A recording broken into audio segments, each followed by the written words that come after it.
Life is all about choices. We choose who we want to be, we choose how we spend our time, and we choose what is important to us. Disquiet was written and directed by Michael Winnick, who did Malicious as well as some other movies. Check out his IMDb page for the full listing.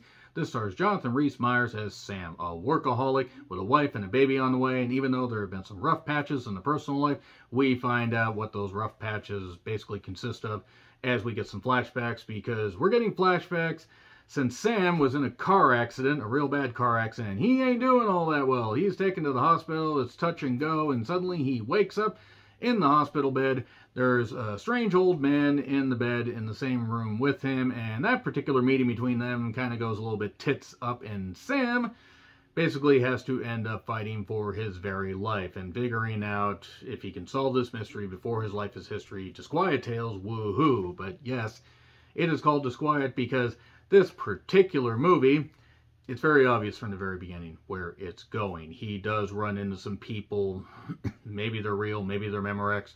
There are some people that are in the hospital, some by personal choice, others because certain, choices that were made in certain incidents put them there.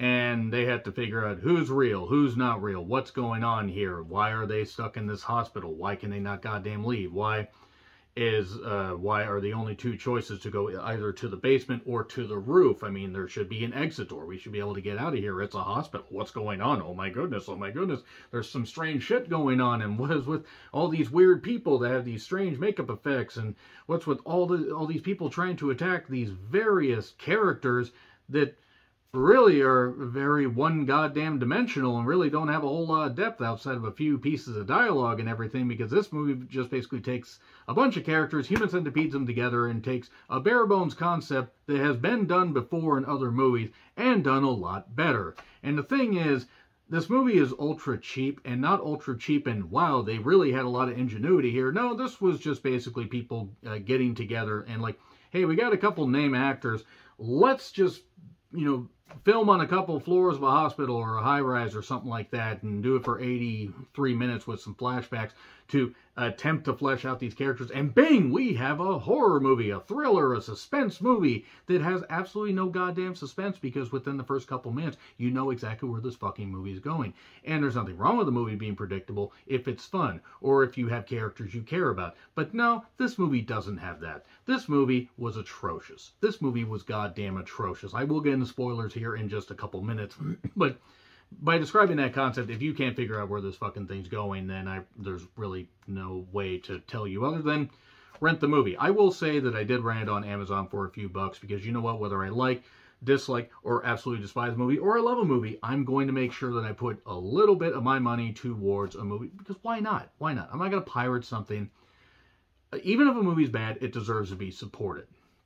And then I find out, okay, I didn't like that, so I'm not going to try this one, but at least I put my money towards it.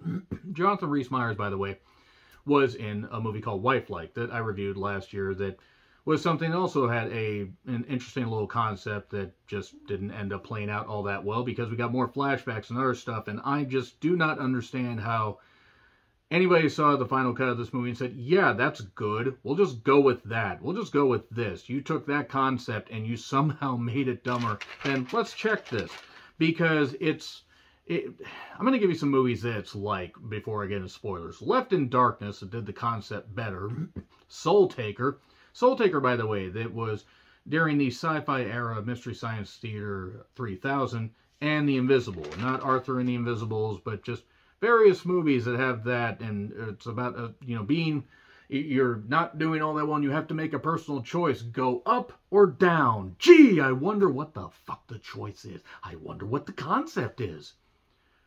Rochelle Golding, who plays a character named Lily, is absolutely gorgeous. I mean, my goodness, she's captivating. Put her in more movies.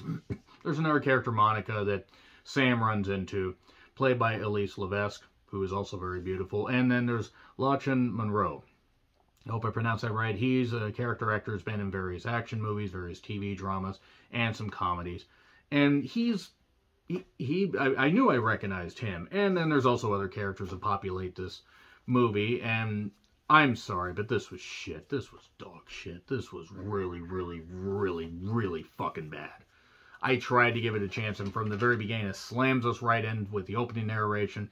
okay, it basically doesn't slow down for a bit, and then when it does, it tries to explain itself, and then you realize that this movie can't explain itself because it has no concept. It has nothing, has no meat to it. It has nothing that could actually be substantial.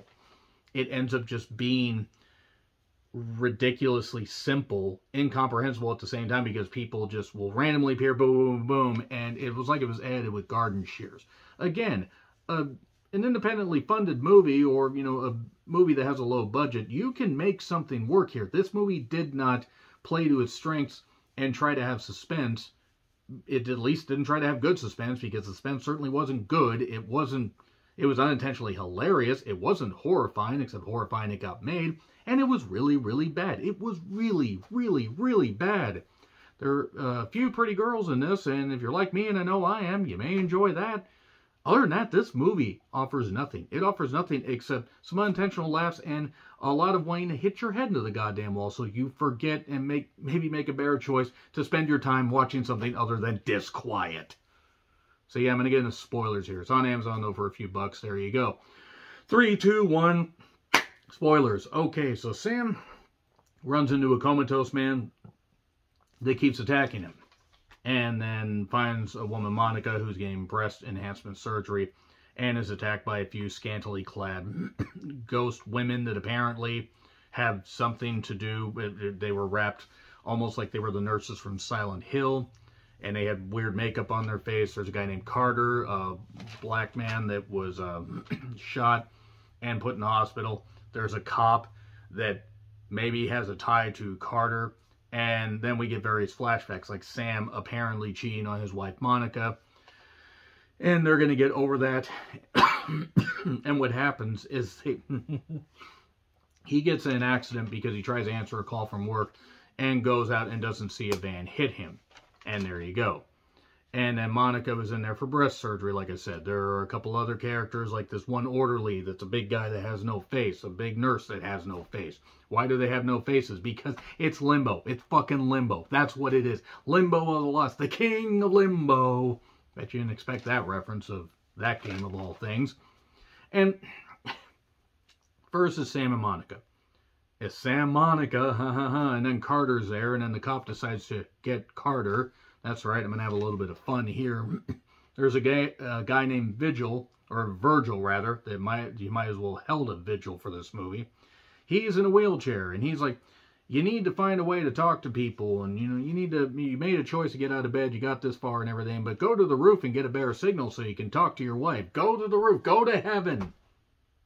Or you can listen to Dr. Lily, again, Rochelle Golding, who is gorgeous, and go to hell, go to the basement, go to the morgue, room for one more. And then there's some smoky doorways where people get pulled in, but then they're fine, and they're back, because people keep making bad choices, like the cop shooting Carter instead of the person who was actually responsible for this convenience store robbery. And then he shoots Carter because he's a racist cop, because why not make it stereotypical? And then they're at the morgue. There are other people that are in the morgue, like the criminal that got shot by the cop, the lady that was trying to tell him, no, it's not him, it's the other hooded guy, and various other people, like the person that got caught in that driving accident because Sam was, in addition to making the pants too long, getting his phone while driving. And yeah, that's pretty much it. Make a choice, make a choice, make a choice. I could have made a better choice and not watched this. God, this movie was shit. So badly written, so badly done. I'm sorry, but just any positives for this movie were swallowed up by just a sea of ineptitude and just blandness and boringness and just not good. It was not good. It was not good at all. Basically, Sam ends up helping a little girl and leading her to the roof. Dr. Lily, it turns out, is actually, the devil or a demon trying to lead him to hell, because she's got one slimy arm that they show in a separate shot, because again, they didn't really have a big budget. And basically he takes the girl and goes up to the roof, and then he manages to get into the light. And then it turns out his wife is there the whole time while he was waking up, or trying to wake up. And then he seemingly woke up, or maybe didn't. I don't know. And there you go. That's it. He's back because he made good choices. F. It's an F. God, Disquiet sucked. I mean, again, the idea that had been done all before, you can take an idea, reshape it, and add a little something to it, or just make it fun, or add a little bit of ingenuity to it. And this didn't. This went through and over and around, and directly impaling every goddamn trope to the point that you just wanted to basically scream at the screen, why are you here, Disquiet? What the hell? What purpose do you serve? Yeah, so it gets an F. Agree, disagree, what I said, like, share, subscribe, Twitter handle in the description. I'm John Ritlin. I'll see you soon.